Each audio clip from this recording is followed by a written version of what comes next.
wellnesscouch.com, streaming wellness into your lives. You're listening to A Quirky Journey, the healthy family podcast with your hosts Jo Whitten and Fuad Kassab.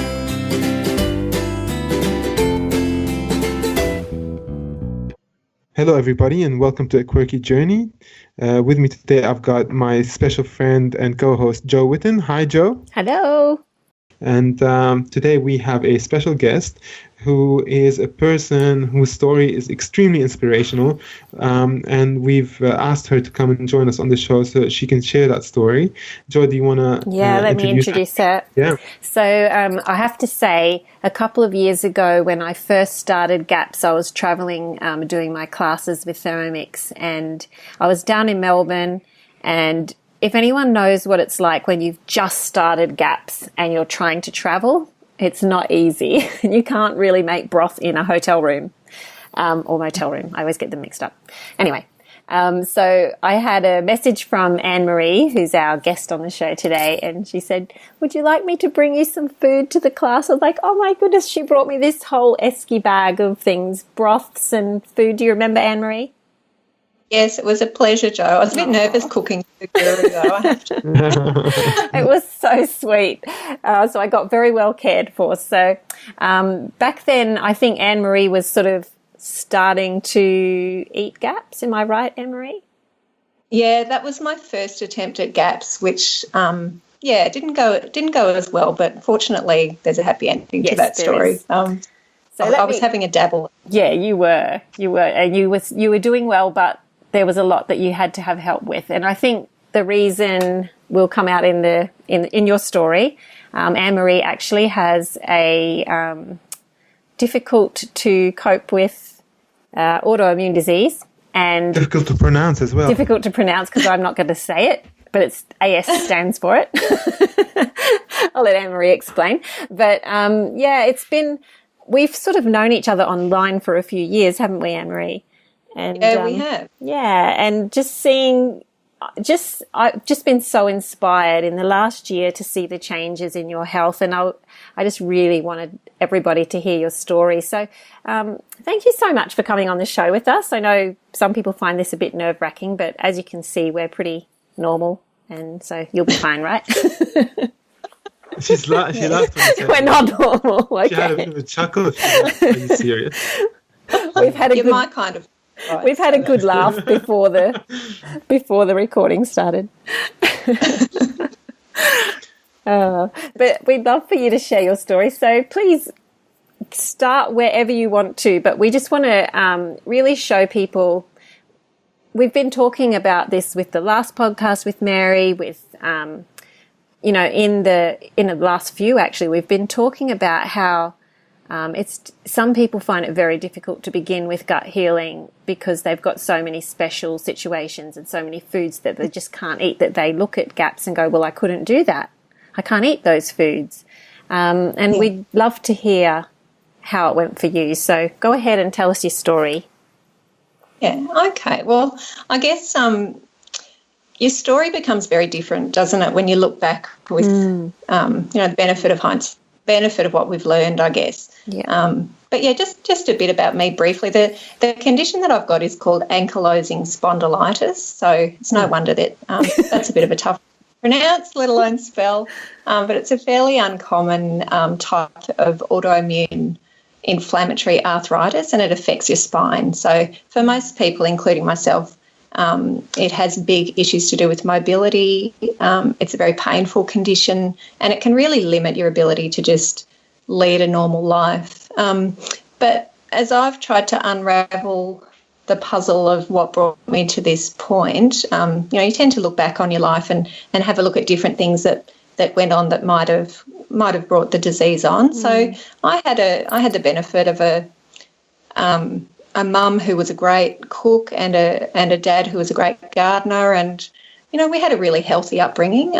We're really fortunate in that sense. Every meal was really balanced. We had lots of fruit and veggies, and it was good food. But when I was a baby and a small child, I had a lot of tonsillitis, recurrent tonsillitis, and I had a lot of antibiotics to the point that they damaged my teeth. So I know that was probably a significant precursor to down the track not having the best gut health.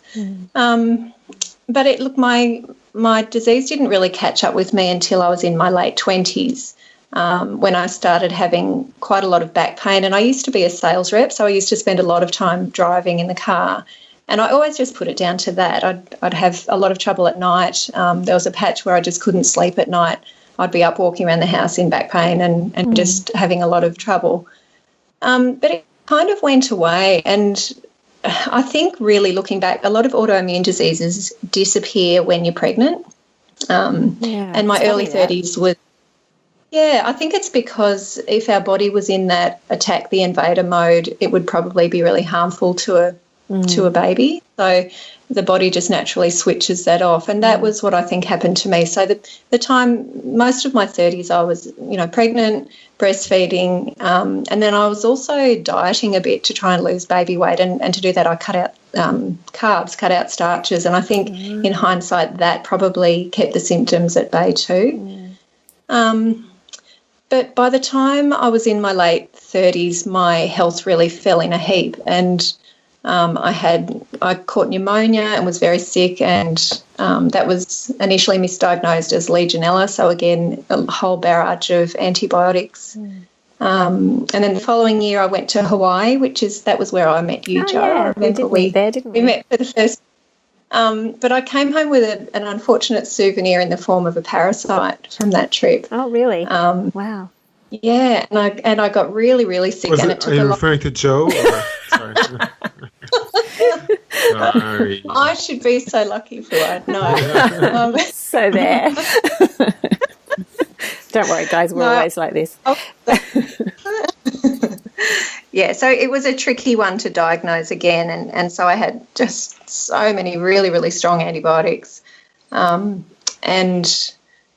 yeah, that was just kind of the last straw, I think, for my body, and that was when the back pain returned with an absolute vengeance. So going to your GP with back pain is kind of like going with a headache. It's a really vague symptom, and I just would keep going back, and eventually I struck this really clever GP who's I still see him now, and he just has a brilliant mind for diagnosis. He was able to join the dots, and he figured out, he looked at my family history, and I have a mum and an older sister both with ulcerative colitis, and that sits on the same group of genes as AS. So he started to sort of link that, and then tested my blood for inflammatory markers, and then sent me for X-rays and MRIs to look at if there was any bone change at the base of my spine, which there was, and so that was fairly conclusive that that's what I had. So,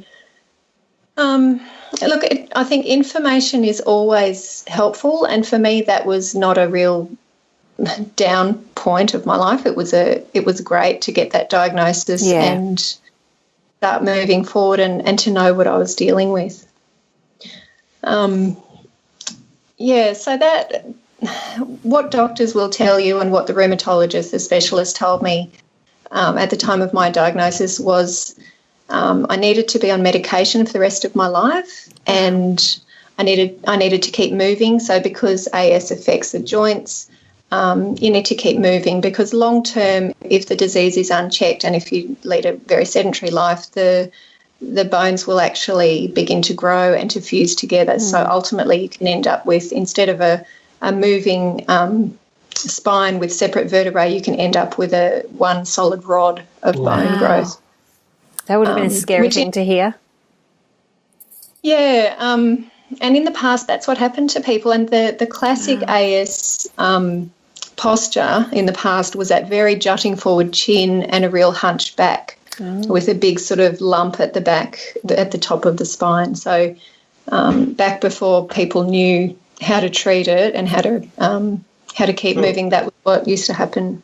Yeah. So this is like the classic kind of, I don't know if that's politically correct to even say, like the hunchback look? Is that the kind of... Yeah, exactly. Yeah, okay, yeah. So, yeah, which is...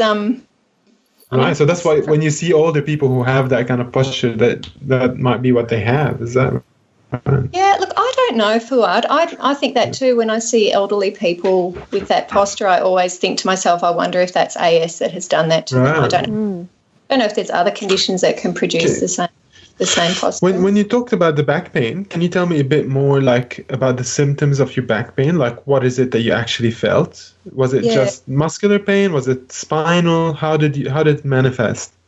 Yeah, I had the classic onset of AS, which is sacroiliac pain. So that means the pain is centred where your spine attaches to your pelvis and it radiates down into your legs.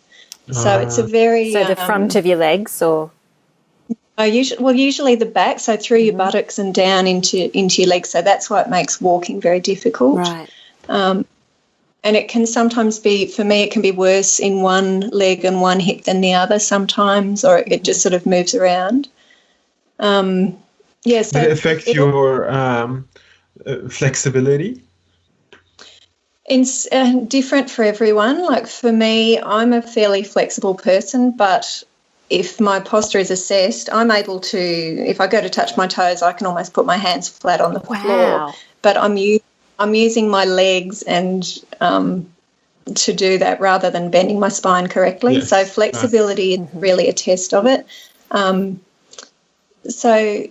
sacroiliac pain is generally a real that it's But interestingly, when I saw the rheumatologist to get the diagnosis, this was just after my 40th birthday. I did ask him, I said, what sort of impact does diet have on this disease? And he said, absolutely nothing. And those words have often come to me because... how many times have we heard that? It's frustrating. It's very frustrating. Really. But the solution that he gave was just to take medication and... Which is an immune suppressant or something like that? Not initially. Initially, it was just really strong anti-inflammatories, so a daily dose of pretty high anti-inflammatories. But he said to me, look, I said, when do I come back and see you again? And he said, come back when these stop working. And that's the classic progression for people with this disease, that you stay on one drug until it stops working and then you move up a level to the next drug until that stops working. And you keep going. So a lot of people I know are on methotrexate for AS, or they're on biologics, which is injections like Humira, which take over the immune system. Wow. Which can be effective for some people, but it's doing a lot of damage in other areas, and that was what I just didn't want to face. What kind of damage does it do, like long term? Look, various again, but very hard on your gut. Obviously, any of the anti-inflammatories are very hard on your gut. So you're going to end up with all sorts of other issues on top of that. Yeah, absolutely. And the stronger medication is very hard on your liver. Just a multitude of side effects. And the ridiculous thing is that most of these drugs actually speed up the progression of the disease. Oh, that's right. I thought you said that somewhere. Yeah. So what, they're just managing the symptoms, but they're speeding up the progression? Is that what's happening? That's sad. Yeah, absolutely. Yeah. So there's not really good options. Like a lot of people get relief from exercise, and that's kind of my next step this year, is really to look at movement, and I'm doing some work in that area because, the more you can keep those joints moving, the better it is for managing your pain. But most people are doing that in conjunction with a lot of hardcore medication as well, just to keep moving. So it's a real catch-22. So I went off happily. Once I was diagnosed, they gave me the medication, and initially it worked so well. It was such a relief because I could sleep, and I could move, and I could drive, and I was wrapped. But within probably 10 to 12 months, it stopped being as effective, so I already felt that the pain was coming back. And the other thing was my digestion was just terrible. So I think the anti-inflammatories had really damaged the lining of my gut, which was already compromised, obviously, because I'd developed an autoimmune condition. So I was just taking more and more food groups out of my diet and just not absorbing anything, feeling really lacking in energy. And I just knew that staying on this course of medication was not the answer, so I had to start looking for some better options, which that's really where the more positive side of my journey began. So the first thing I did was I went and saw a naturopath and this naturopath was also a pharmacist, and I thought, all right, he's a great combination. He's a lovely guy called John who works in Melbourne, and I thought he will understand my medication, he will know what advice to give me as far as my diet goes. So he got me onto a paleo diet initially, so that was the first step I took. And that was helpful. I did start to feel a bit better, but I really wanted to get off my medication, and I was no closer to doing that. And it was around that time that I came across a good friend of mine told me about a group of people with AS who were following a no-starch diet. Mm-hmm. So I found a Facebook group of people who were doing that, and I started eating that way. So I removed all starches from my diet. So not too dissimilar from GAPS, or from full GAPS, I should say. And that again was really helpful. That alleviated a lot of the symptoms, and I was actually able to have. So on paleo, what kind of starches were you still eating? Like, I'm assuming sweet potatoes and fruit sweet and potato. that. Yeah. Yeah, bananas. Bananas. Yeah. Yeah. What else was I having? Starchy nuts like pecans and cashews and. Yes. So there was certainly still quite a few starchy things, and I'm a sweet tooth fouad, so I would things like sweet potatoes, bananas. They were featuring quite prominently in my diet. Mm-hmm. So it was interesting to see what happened when I took those foods out, because I did notice a big difference. The reason that's effective is that people with AS generally have an overpopulation of a particular gut bacteria called Klebsiella, and Klebsiella feeds on starch. So if you take away its food source, the bacteria dies out and your symptoms decline. It's actually the Klebsiella bacteria that creates the gene mimicry and the autoimmune response in AS. Oh. So it's, which is quite interesting, and it's apparently something that can work for people with Crohn's too. I've just been reading some new research. So removing the starch, you mean? Yes, yeah. Yeah, so my friend did find that helpful with her Crohn's disease. Mm-hmm. Yeah, so I was happily sort of trucking along on my no-starch diet, and I thought, okay, this is what I'm going to do for the rest of my life. I'm going to remove starches from my diet and I'll be free of pain. At first that was great. For about a year I was going really well on that. But again, over time, my digestion was worsening and I wasn't able to eat anything with fructose. I wasn't able to eat nightshades. I had to take dairy out of my diet. I just felt like I was running out of food groups. And again, the pain started to come back.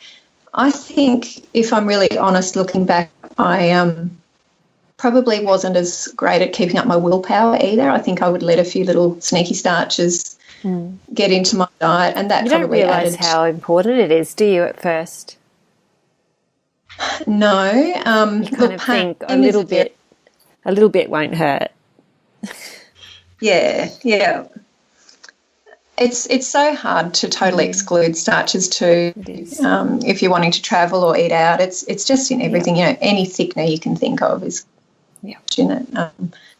It's even present in some types of apples, or if you roast pumpkin as opposed to steaming it, so it changes the starch content. So it's a really tricky one, and it was I found it a bit sad because I love food, and lots of us do, but I've always been very, very passionate about food, and I just thought this is going to be such a limiting thing for me for the rest of my life, and it just wasn't a great prospect. So I would always be searching for some other way. And the other thing that kept occurring to me was that I was just managing my symptoms. I wasn't getting to the bottom of what was really going on with my body and why it was in this state of disease. The root cause, as Mary always says. Yeah, absolutely.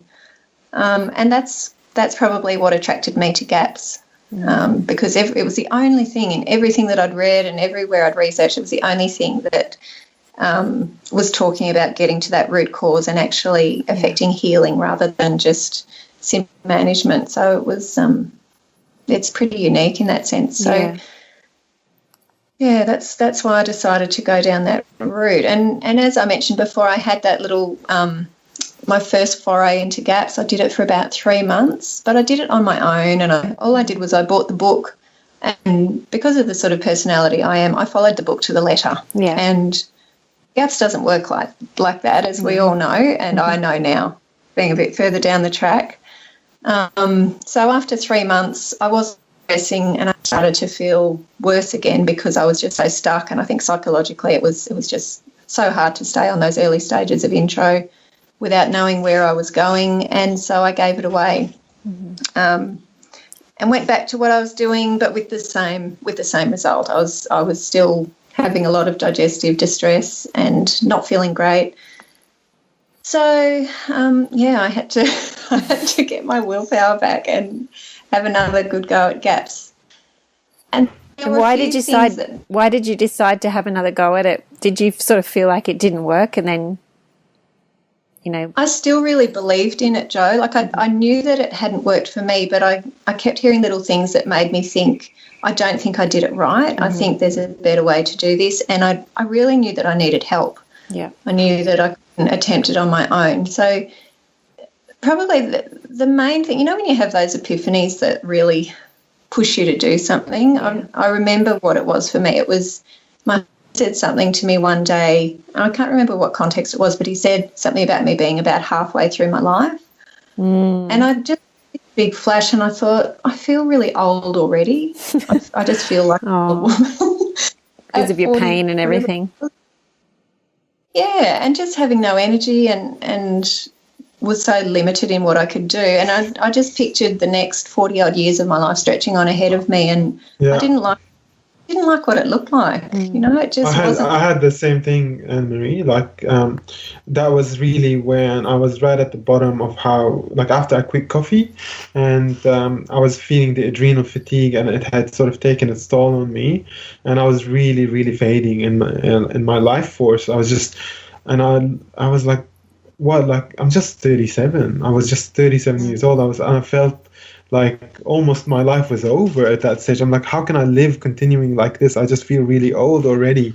So I know exactly how you feel. It's not a pleasant feeling, for one thing, because you're worried, for one thing, to actually go through another 37 or 40 years feeling like that, because you can't imagine it, and it's such an incredible thing to turn around. But sorry, keep going. I interrupted there. No, that's good. Yeah, look, it did have a big impact on me. And the other thing that happened around that time was, Jo, you brought out your program, which had all of this beautiful food made so easy, and shopping lists and videos and just everything you needed to make it actually doable. Tempting to. Okay, yeah, tempting. That's good. It looks good. Your food looked beautiful, and you just made it look very achievable. So I sat down and I wrote sort of a mind map for myself, and I thought really hard about not just what I wanted to change about my health, but why I wanted to change it. And a lot of it was to do with being there for my kids, and I really invested a lot of emotion in that process of just writing down why I wanted to be well. And I still go back and I look at what I wrote down. That's been such a powerful motivator for me. And I knew that I needed to get somebody that could help me, and I had the ideal person in mind, but I didn't think that I would be able to get her help. But as it turned out, I was very, very fortunate, and our lovely Mary took me on as a person to coach, and so excited the day that she wrote back to me and said she'd be happy to take me on. Yeah, and her guidance has just been so invaluable. I can't thank her enough. She's amazing. So she's so intuitive, and I had her from the very beginning, and she just helped tailor make the whole program for me. So it was really different to last time. Yeah. What would you say you did differently, if you could pinpoint them for us at all? One of the biggest things was I didn't put time frames around it. And that is so important. But everyone does it first. Yep. Well, how long do I have to not have such and such? Yeah, it's how we work, I think. That's how we operate. Yeah, we want to know it's doable. Yeah. We've got an end in sight. Yeah, so Mary, she was really good like that. She said, we're not going to be working to the diary. We're going to be listening to your body, and we're going to be just taking things as they come. So that was a bit of a mind shift for me. And the other thing that was really different was we didn't go by the book as such. So I started with no dairy, no nightshades, no onion, no garlic, no cauliflower. And just a tiny little quarter teaspoon of sauerkraut juice, because I couldn't tolerate, a big chunk of sauerkraut on my plate. So that, that was really different last time, because last time I started with everything that I should have been able to have on stage 1 of intro and thought that I should be fine with it. Yeah. And a lot of people just aren't. No. So I moved through pretty slowly those first intro stages. I think I was on stage 1 for maybe 7 or 8 weeks, and then stage 2 for... Wow. Yeah. Oh. That's a long time. Stage 1. Yeah, and then stage 2 and 3 sort of modified again. That lasted another few months. Wow. So, yeah. I remembered it was really long, but I didn't know it was that long. Yeah, that's and look, there were times when... For once, feeling gobsmacked. Psychologically... Just for our listeners, like stage 1 is basically bone broth and meat that's been cooked for a long time, so it's falling apart. And then in there, probably Anne-Marie would have been able to eat things like zucchini, and that has to be peeled and seeded, and carrots that have to be peeled and super cooked in the broth, and a little bit of sauerkraut juice, and like not much. What other vegetables would you have had? Like leafy greens or something. Yeah, lots of leafy greens. And I really craved leafy greens, which I think Mary said was detoxing. Yeah, detox, yeah. Yeah, so it was really monotonous. And the only way I got through those early stages was to look at food as just fuel. So there wasn't enough scope there to really be creating anything exciting. I would just do the same thing over and over. I'd just get my little saucepan out and I'd put my broth in it and cook my veggies and eat them as a soup. I just kind of switched off my whole excitement about food. It was just medicine for me for that time. Yeah. But the payoff, apart from the first few weeks, I went into such a hardcore detox that it sent me into the worst flare pain-wise I'd ever experienced. It was really hard, and I think it's worth mentioning that. Yeah, definitely. Because I had to really rely on medication to get me through. There's no way I could have done that. Yeah, and that is something that we've mentioned a few times on the podcast, that you can't expect to start GAPS and just chuck all your medication out straight away, Yeah, and you will heal still while you're taking the medication. Slowly, yeah, absolutely. And Mary guided me well with that too. Yeah. She said, you're still healing, don't be discouraged. You're probably just slowing down a little bit. But it was means to an end. But it was only, I think it was just under 4 weeks before I had completely weaned myself of all medication, and I was completely free of pain. How many? Just under 4 weeks. That's amazing. Yeah. Wow. So that was great motivation, even though the food was pretty monotonous. I said a lot of people would sort of ask me about it, and I'd say there's nothing that tastes so good it is worth experiencing pain. Exactly. So it's in your mouth for a minute and then it's swallowed and it's gone. It's only food. Yeah. This is a means to end, and so that was and even though you don't have a time frame, it's not forever, it's going to speed up the healing, or it's going to make you heal. Yeah, that's right. And it was really only those first probably 4 months that were fairly hard. And since then I've been introducing things fairly quickly, sometimes too quickly, and I can feel myself go did, and I have to just woe back because I'm great at strict discipline. I'm not so great at moderation. Just how I work. That's probably how a lot of people work. So I'm sitting. That's you too, Phil. Yeah, absolutely. Yeah. Yeah. Like Elaine keeps saying, like my wife, she tells me, wow, it's amazing how like you just pushed through that period and you were so disciplined and you weren't eating any of the foods that, because she was still eating paleo food at home and things that I love. And I was just like, I mean, having my pumpkin and broth soup and my ultra cooked lamb and, you know, I'm just no coffee, put my head down, no coffee as well. And she was like, yeah, that's amazing. But then, you know, when I got the honey, which was sort of part of the diet, I was like, that's part of, you know, the early stages of GAPS. I can have a bit of honey, and I went crazy on honey. And then I was like, no, I've got to pull back. And I took the honey like back out after a week of honey binging, which was, was really, really causing me damage within my healing. Like, I wasn't healing as quickly as I should have been. And it actually highlighted a few issues for me that I'm still sort of trying to really rationalize about my sugar consumption and the state of my microbiome and maybe my fructose tolerance. And but so it was interesting to see how I reacted to the honey. But had absolutely no self-control until I had to go back to a discipline, you know. So I was like, gotta get it out. And when I eliminated it, I was fine again, but just couldn't moderate it.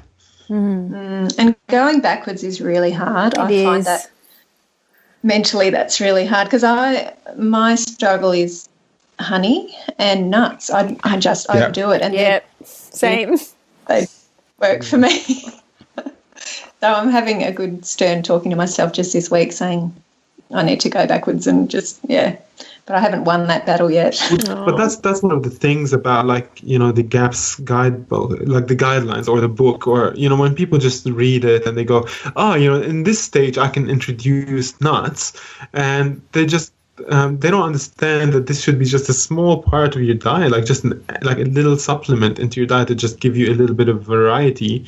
But instead, then, you know, like they start making almond cakes and you know, like all these things that are nice on occasion, but if they start becoming a staple, they're actually displacing the more healing foods, which are the core of GAPS, like the broths and the slow cooked meats and the vegetables.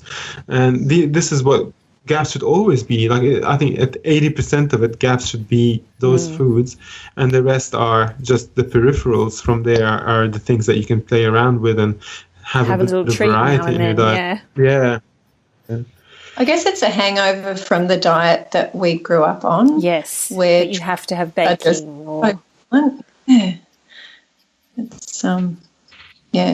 easy to fall into that trap.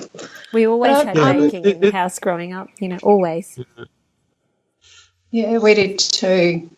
It seems that GAPS for a lot of us is, you know, 2 steps forward, 1 step back, and like a continuation like that. So, but that's fine too, because it's such a powerful diet that you never go back to, you know, zero. You're always like, if you're being conscious about it and you're treating it with like some form, like it's being serious, even if you overindulge and you still want to do the diet, then you go, actually I should go back onto the previous stage for a bit, for a bit, and like most of my food now is stage 2 all the time. It's like stage 2 most of the time, and then every once in a while I'll add a few of the other ingredients in there. But stage 2 is, I find, the most healing and the easiest to stick to from a moderation perspective. The one that we're like, if I overindulge in stage 2 foods, all I'm having is just too many egg yolks, which are great for you, you know. Like, so that's fine. So how long have you been on the diet so far? I think I'm almost to 9 months. So I'm now sitting at around stage 5. I've reintroduced nightshades. I've reintroduced the cauliflower and onion and garlic.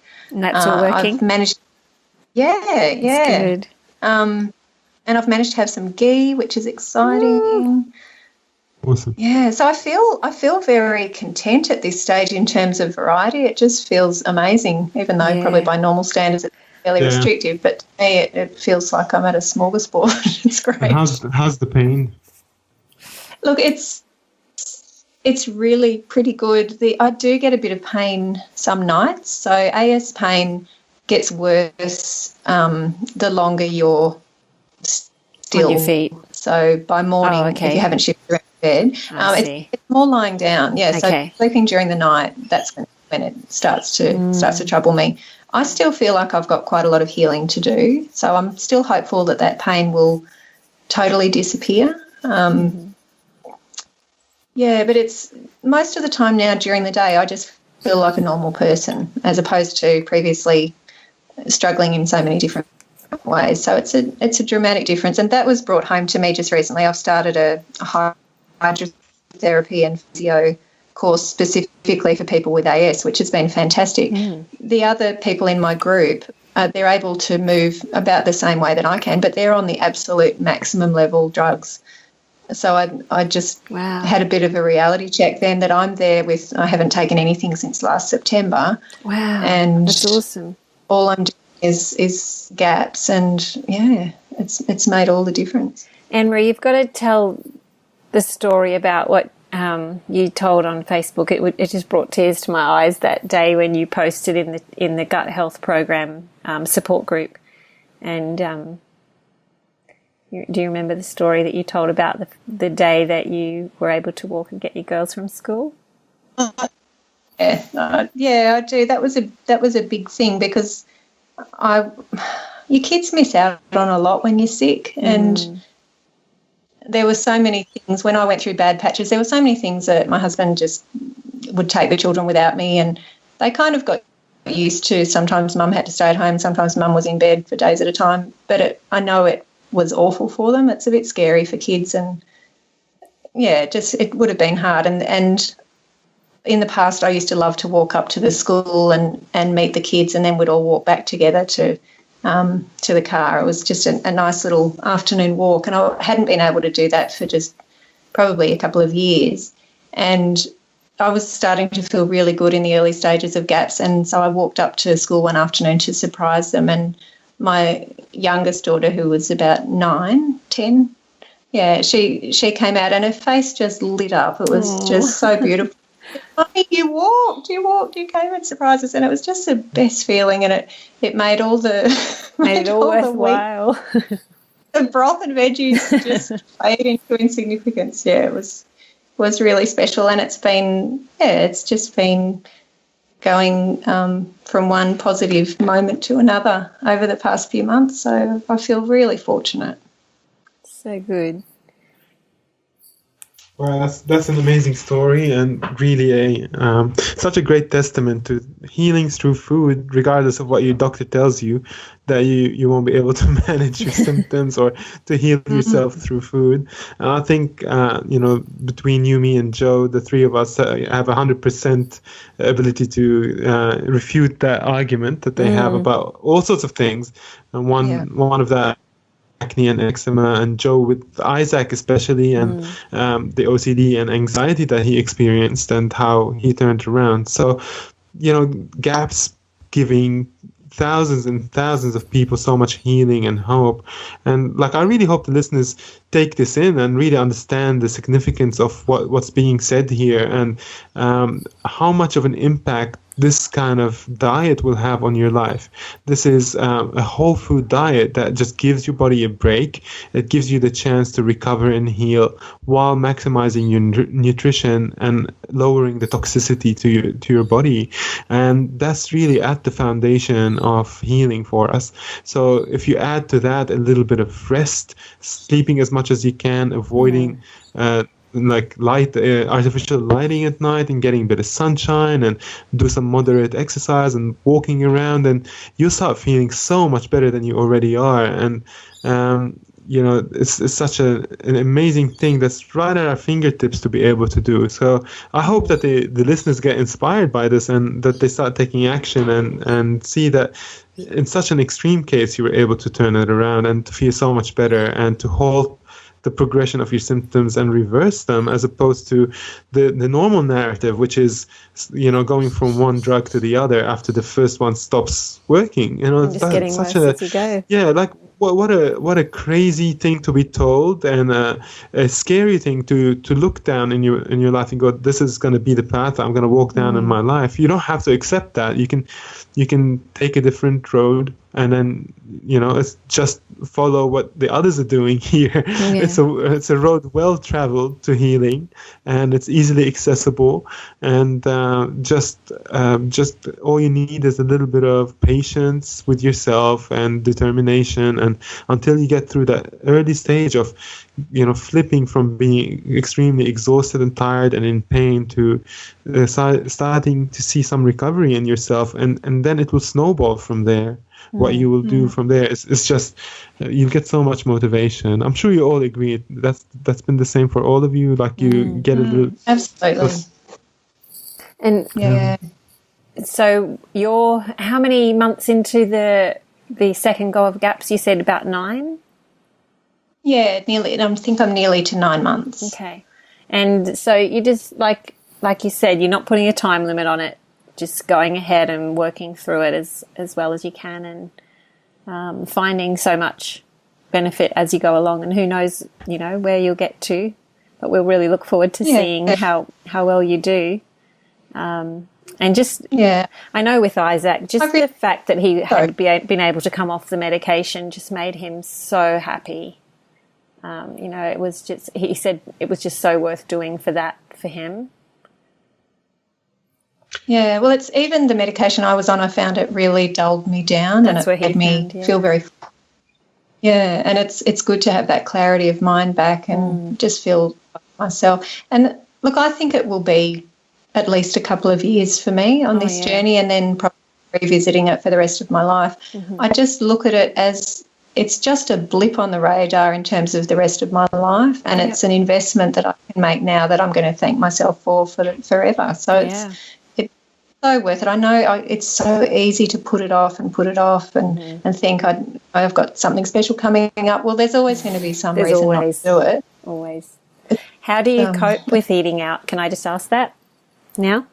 Well, during the early stages, I just didn't. It was pretty impossible. I'm actually going out for dinner tomorrow night to a restaurant for the first time in nearly 9 months. So I've rung ahead, had a chat, and I've selected a restaurant where I know they will really do their best to accommodate me. And it probably won't be perfect, but I think you just have to hermit yourself a little bit in those very early stages. But again, it's worth it. Yeah, that's good. And can I just also ask, with your kids, did they and your family, did they all do a bit of GAPS with you, or how did you work it with the rest of your family? Look, the early stage, the first half of this time on GAPS, I really just went on my own journey. It was they couldn't really eat such a kind of strict diet probably that long. No, and I just had to prioritise myself to get myself well. But now that I'm up to this stage, and now that I've got this beautiful new book that you guys wrote, I'm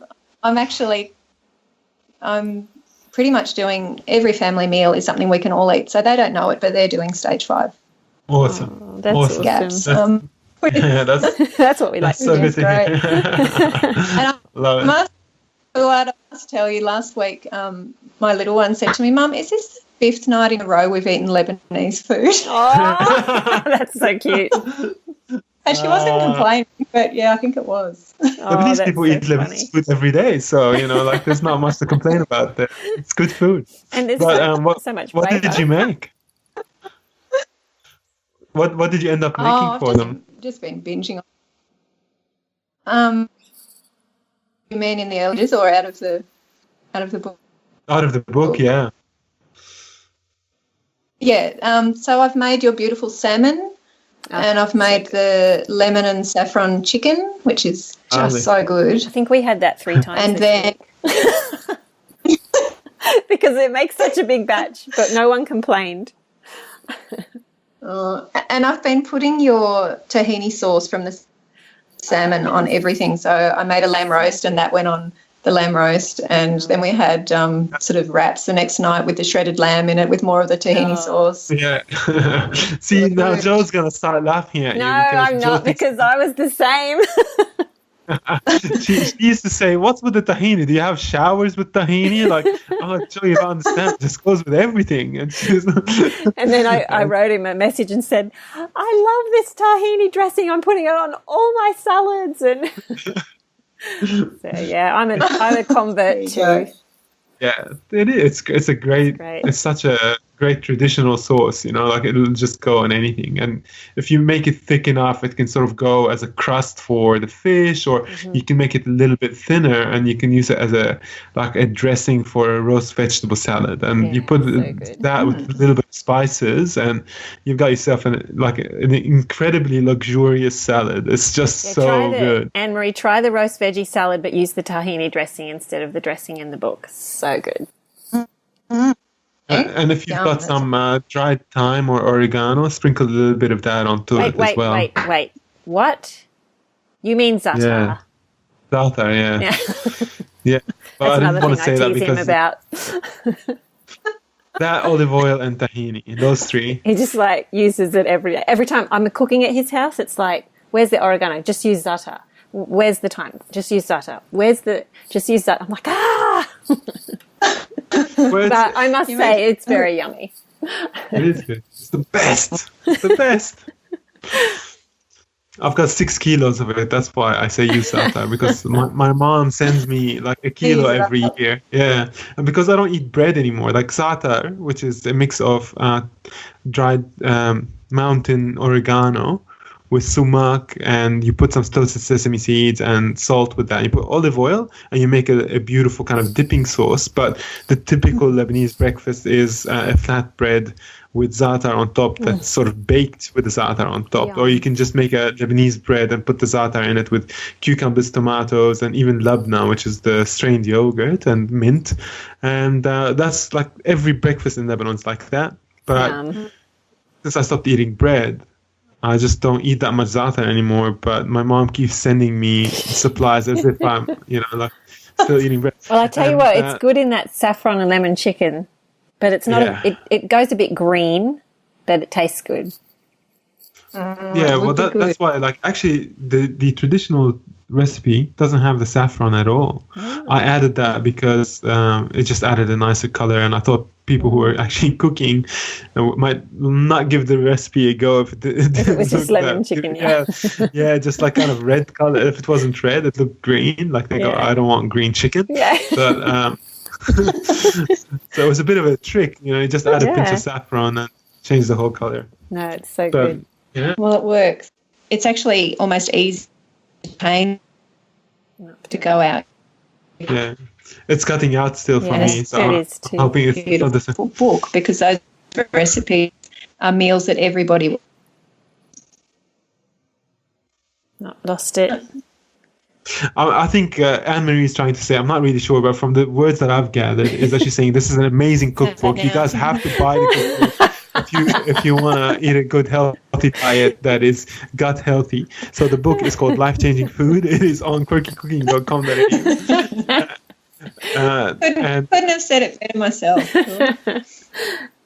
Thanks, Anne-Marie. And that's actually do get the book because it supports us in providing you with this type of content, and to be able to dedicate our lives to spreading this message. And if you want to learn more about gut healthy eating, there are a couple of ways.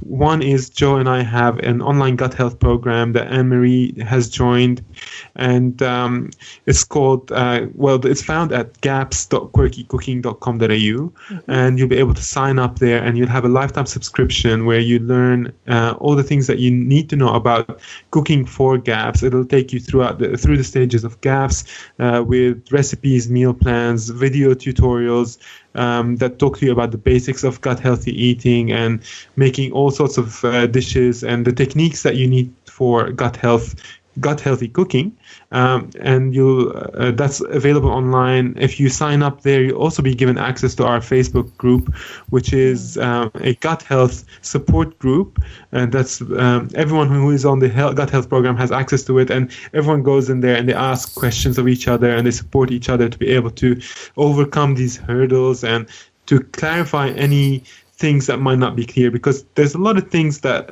if you start going down the GAPS path, it will not be immediately apparent to you what the right decision is in a certain condition. So people there will be able to guide you through it, and it's a wonderful group of people who are, if you join now, you have a whole heap of people who are way ahead of you on the journey and will have a lot of wisdom to offer. And also coaching. Yeah, and we have a GAPS coach, or usually Mary or Elise, and they'll come in on Sunday and they will do a 1-hour session of answering your questions, and that's on the Facebook group as well. And this is probably your only chance to get Mary's help, because she's not coaching anymore at the moment.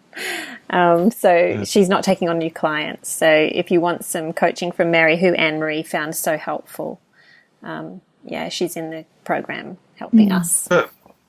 If you're just starting off on gut health as well, like it's useful to have a coach, but you also don't need one if you're just trying to get healthier. If you've got really severe issues, then definitely get a coach. Yeah. But if you're just trying to eat healthier for gut healing, then the program is quite ample in the information that it provides. So unless you have specific issues.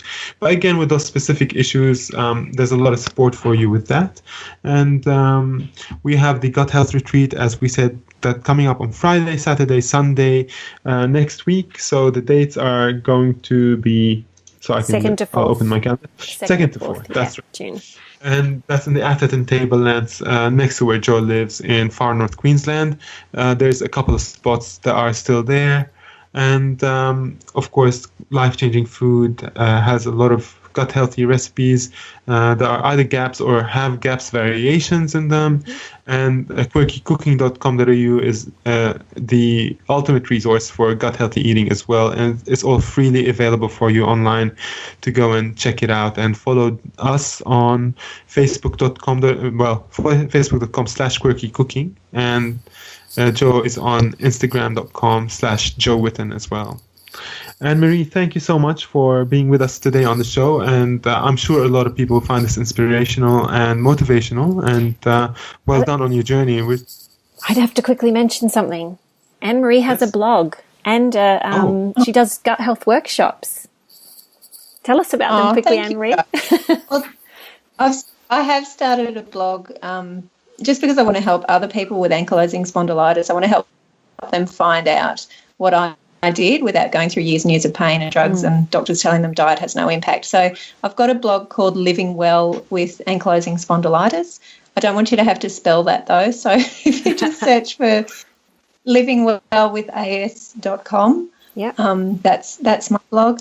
Excuse me. And I've also just started some simple workshops in my local area for people who want to learn how to make broth and how to make sauerkraut and how to incorporate that in their family's meals. So that's been going really well. But I've got a Facebook group called Made with Love, Food for Healing and Hope. Okay. We can put links to that for you. Yeah, on there, and thank you. That would be great. And thanks for having me. It's been lovely to chat. Yeah, it has. Thank you for coming on the show. Anne-Marie. So thanks everyone for listening, and we will put the links down on the show notes in case you missed any of that. But have a look and have a read and find out more. Also on Good Mood Food, Mary did an article about Anne-Marie's story as well, didn't she? So yeah, she did. Yeah, that was a good write-up. Okay, so that's about it, and we will be off to the retreat next weekend, but I'm sure we'll be back soon with some wonderful interviews. Actually, we probably will record another talk at the retreat with Elise, won't we, Fuad? And put that up on the podcast for everyone to hear. Yeah, that will be coming within a week probably, or less from you hearing this, or actually around a week, yes. Yeah. So Excellent. we'll be back soon. Thanks everyone for listening. Bye guys. Bye. See ya. This has been a production of TheWellnessCouch.com. Check us out on Facebook and join in the conversation on Facebook.com/The Wellness Couch. Subscribe to each show on iTunes and check us out on Twitter. The Wellness Couch, streaming wellness into your lives. Whilst the Wellness Couch presenter endeavor to provide accurate and helpful information to their listeners, these podcasts cannot take into account individual circumstances and are not intended to be a substitute for health and medical advice from a qualified health professional. You should always seek the advice of a qualified health professional before acting on any of the information provided by any of the Wellness Couch podcasts.